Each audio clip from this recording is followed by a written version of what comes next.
Russia is a country at war, but it is not only fighting against Ukraine, it is also fighting within itself. The economy has hit rock bottom, and the resources to cover the costs of the war have been exhausted. Soldiers on the front lines are struggling to find food, and shortages of ammunition and equipment are growing. Russians are now on the brink of a major uprising, saying enough is enough. While the Kremlin is turning to exploiting even the poorest regions to fill the budget, growing unrest in the streets is turning into rebellion. Explosions are not just lighting up Moscow's skyline, but also burning television screens miles away. In Rostov, angry mothers set fire to the military commissariat. In Kazan, protests against electricity price hikes turned into "No to War" slogans. And in Dagestan villages, a flood of coffins triggered calls for autonomy. Even the refrigerators of the low-income class in Buryatia have been seized by the army. The situation is that dire, and this is pushing Russia into the darkest period of its modern history. The deafening sound of sirens echoing across the country is no longer connecting the Kremlin to the streets. It is connecting the streets to each other. Every alarm sounds like a drumbeat of rebellion. Every explosion further eroding the myth of the invincible state. Where will this chain of collapse break? In the 8th month of 2025, the Kremlin budget had a deficit of 3.7 trillion rubles. This figure represents a budget gap of a magnitude almost unheard of in Russian financial history outside of times of war. As the cost of the war in Ukraine rises with each passing month, military spending is skyrocketing. Energy revenues are declining due to global price fluctuations and sanctions. The ruble, meanwhile, cannot stop its decline in value. Thus, Moscow's coffers are emptying rapidly, struggling to bear the burden of the war. The Kremlin's solution to close this gap has been to reach into the pockets of citizens at the lowest levels of society. Buryatia, one of Siberia's poorest regions, already has a fragile socio-economic structure with low income levels, limited production capacity, and high unemployment rates.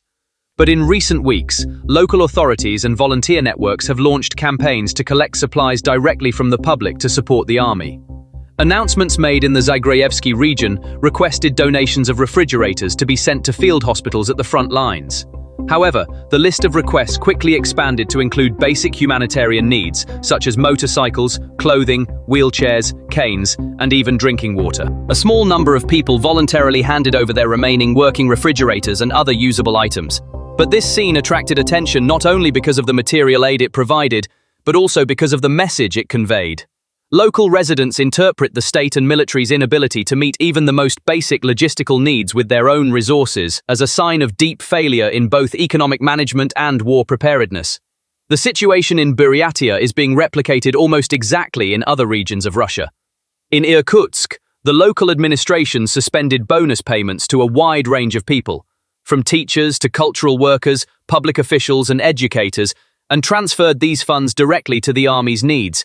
Although official statements say that these cuts are temporary, there is talk behind the scenes that they could continue indefinitely. A teacher's account clearly illustrates the scale of the situation. They said there was no money left for the SWO, that all resources had been exhausted. Since soldiers couldn't be paid, they deducted a significant amount from our salaries. In the Komi Republic, demands have taken a different turn. Authorities have requested that the public donate fishing nets to be sent to the front lines. It is stated that soldiers will use these nets to cover trenches, build temporary shelters, or provide camouflage. Thus, the assistance requested from the public is not limited to basic needs such as food or clothing. It extends to engineering and defense materials that will be used directly on the battlefield. At Bauman State Technical University in Moscow, the impact of the war economy has manifested itself in a more creative but equally controversial way. The university administration has offered students physical education credits in exchange for knitting camouflage nets. This practice amounts to a direct exchange of academic achievement for the production of war materials. Thus, the needs of the front lines are now being met not only by factories or volunteer workshops, but also by university campus curricula. What is striking is that the increasing economic and social pressures have completely transformed the public's motivation to donate. Those who enthusiastically supported the invasion of Ukraine in the early stages of the war and sent money to the front lines had increased their donations nearly fourfold by 2025. But this time, the driving force was not Kremlin propaganda, but the harsh conditions and humanitarian concerns faced by soldiers on the front lines. In other words, the purpose of donations has become less about supporting a political cause and more about helping relatives, friends, or neighbors survive. However, even this voluntary aid is far from solving the deepening problem. The people see that the cost of the war is constantly being placed on their shoulders as their living standards rapidly decline. Prices for everything from basic food items to transportation are rising, while wages are eroding in real terms. Public services such as health and education are deteriorating, and transportation infrastructure is crumbling. This situation is fueling growing silent anger and unrest, especially in low-income areas. Moreover, this anger is not solely driven by material concerns. Mothers who send their children to war also bear the heavy burden of financing this war. In Dagestan, where soldiers' funerals followed one after another, meetings were held under the banner of local autonomy, and the issue was quickly brought to the official agenda of the regional parliament. In Tatarstan, an imam said in his sermon, "If the capital declares war and sends the bill to the peasants, this is not justice." As a result, an investigation was launched against him by the Ethnic Policy Committee. Every time budget allocations are cut, discontent grows in the provinces. When the centre's power weakens, the periphery becomes reluctant to recognize authority. The anger on the streets erupted in Novosibirsk at the end of July. 3,800 people who participated in the Enough is Enough march were dispersed within the first 15 minutes by water cannons firing colored water.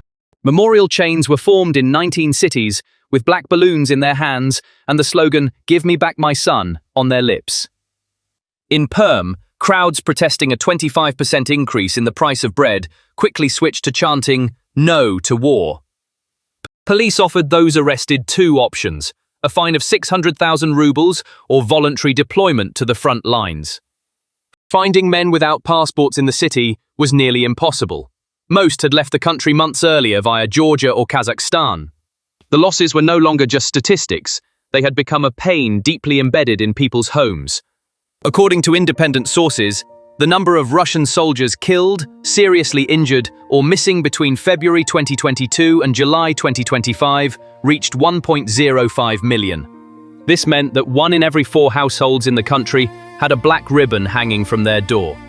According to a report by demographer Pavel Yelizarov, between 970,000 and 1,040,000 soldiers had completely lost their combat effectiveness during the same period.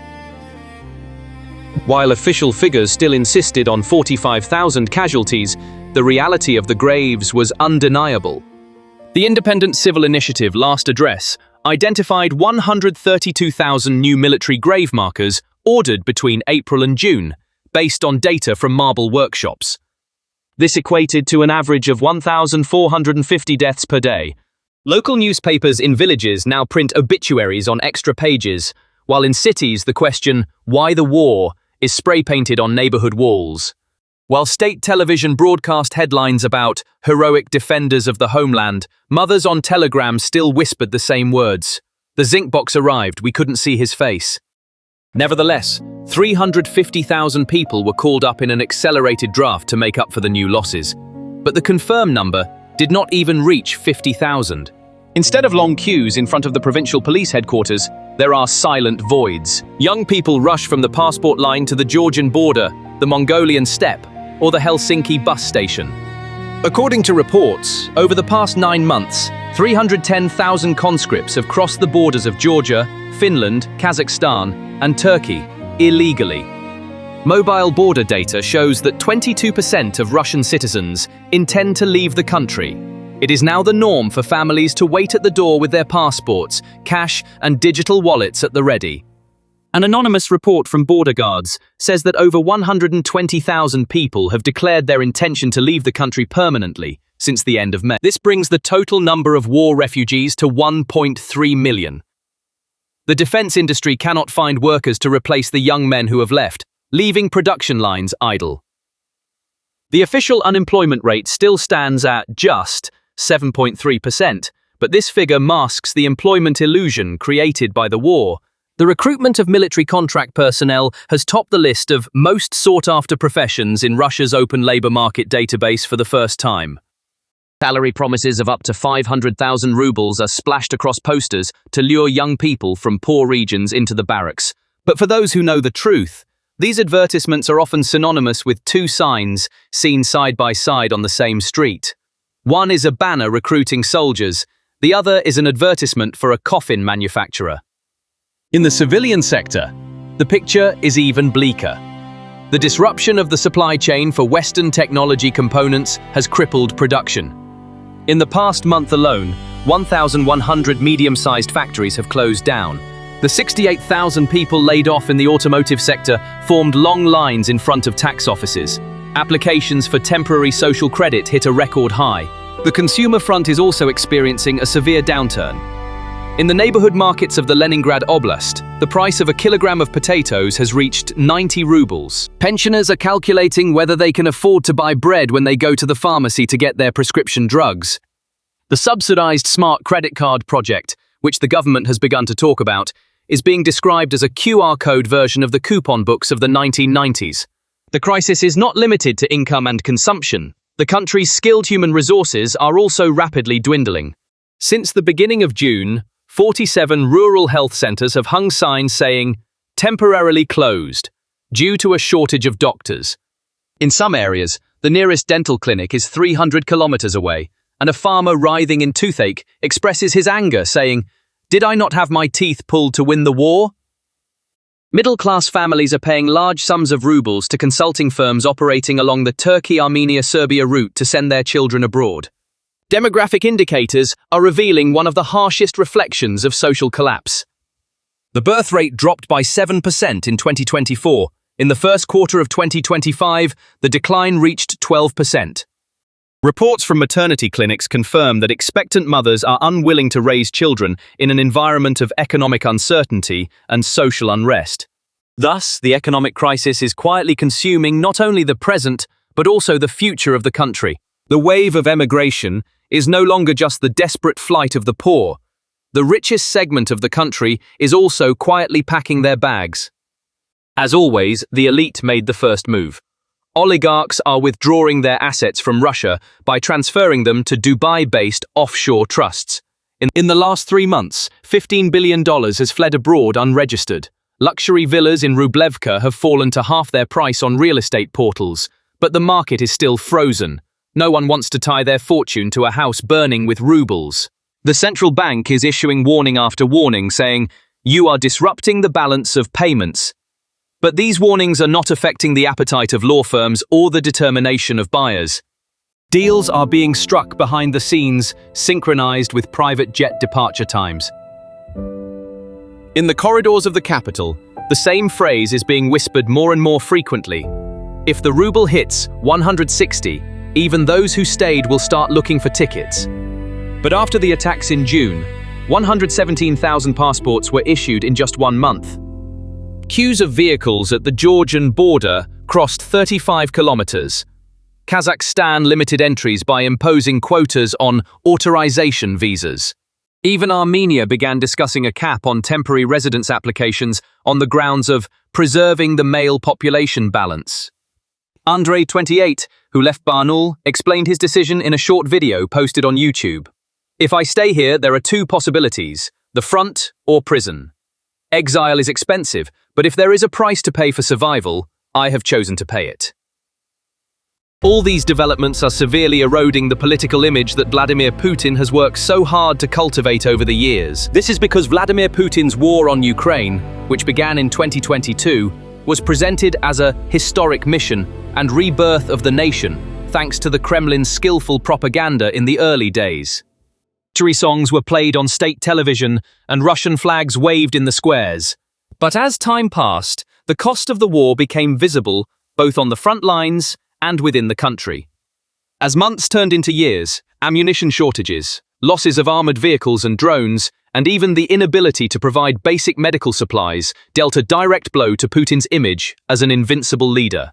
The collection of refrigerators, motorcycles, blankets, and even drinking water from the people in poor areas, and the forcing of university students in large cities to weave camouflage nets in exchange for tuition credits, led to questions about the state's military capacity. While Western media outlets have documented Russia's bottleneck in high-tech weapon systems and spare parts crisis due to Western sanctions, images leaked on social media have spread rapidly among the public, despite the Kremlin's strict control mechanisms. Once seen as the guarantor of stability and order, Putin now faces criticism as a leader who cannot even equip his own army. This erosion of his image is narrowing the Kremlin's room for maneuver in domestic politics. As the living standards of the people are rapidly declining, the financial burden of the war is increasing day by day. Although this situation does not directly translate into victory for Ukraine, it does create a significant strategic advantage. Disruptions in the logistics chain on the front lines are eroding the Russian army's ability to carry out planned offensives and defenses. Ammunition supplies are delayed, armored units are immobilized while waiting for spare parts, and health and ammunition depots behind the front lines cannot be adequately supplied. The shortfall in the Kremlin's war budget is raising questions about its ability to finance long-term operations. This is buying Ukraine time and giving it the opportunity to use military and financial aid from the West in a more planned and effective manner. The Kremlin now has two remaining weapons: fear and the currency. Fear is fueled by tightened laws, police pressure, detentions, and long prison sentences, while the currency is temporarily managed by the central bank's reflex to print money. But both tools are like time bombs.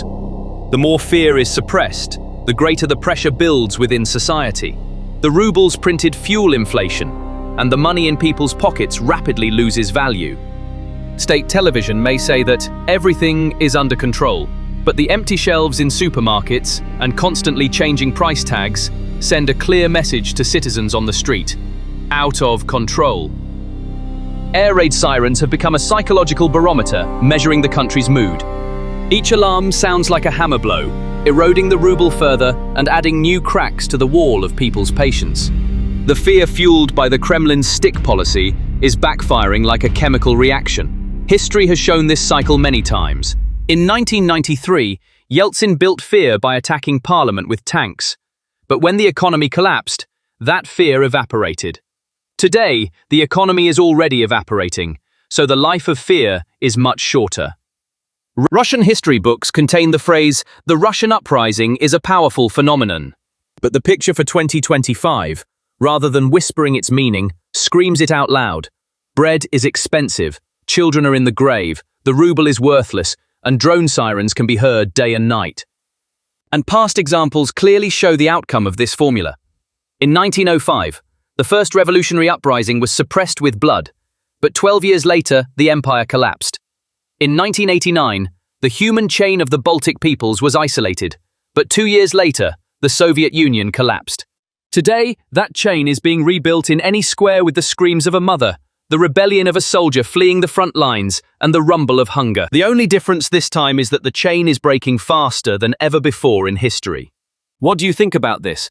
Your thoughts are very important to us, so please leave your comments. Thank you for watching. See you in the next video.